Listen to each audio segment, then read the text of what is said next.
Hey, what up guys? My name is Amal. This is going to be a quick video if you're interested in installing S197, which is 2005 to 2014 Mustang seats in your S95, which is 94 to 04 I believe. So I'm just going to show you the brackets that I made and that worked for me, so hopefully it works for you. And make sure you hit the like and subscribe button. That like button, it's free, seriously, so just BAM! Slam that thing and hit the sub. Thank you.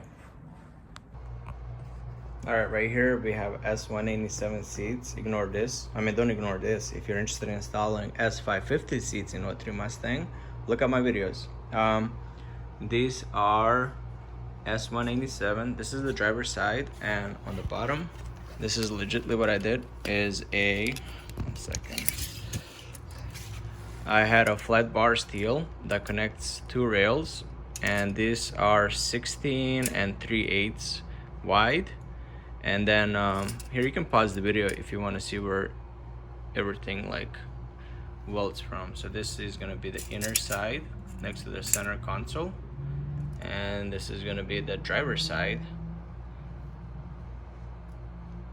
and the length for the brackets is going to be 3.5 inches, approximately 3.5 inches, and you're going to have to drill a screw 1/2 inch from the top and 5/8, so 5/8 and 1/2 inch. That's gonna be your center. Same thing with this one. Ignore the bottom one because this is my mistake. I kind of drilled the wrong two holes, but it's 5/8 from the side and it's a 1/2 inch from the top.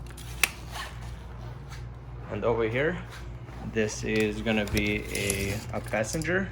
So this is gonna be the driver. This is gonna be the passenger door. This is gonna be the inner.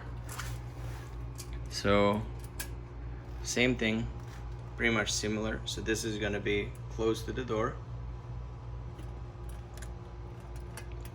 center console, and same story. These are going to be with 3.5 inches, and the drilling points are about the same. And let me show you inside the car. Okay.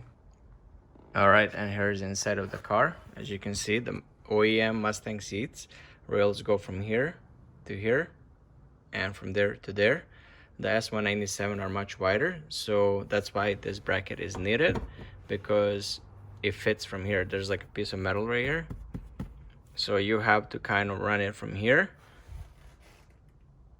and there and kind of go back this way. By going this much back, you kind of have to drill through the floor, and by drilling through the floor, it's a thin sheet of metal, so I ended up using is a big screw with some washers, and the same thing for the other side as well. So you're not really supposed to be doing this because it's not safe. You're like really supposed to have like a bigger chunk of metal in the bottom.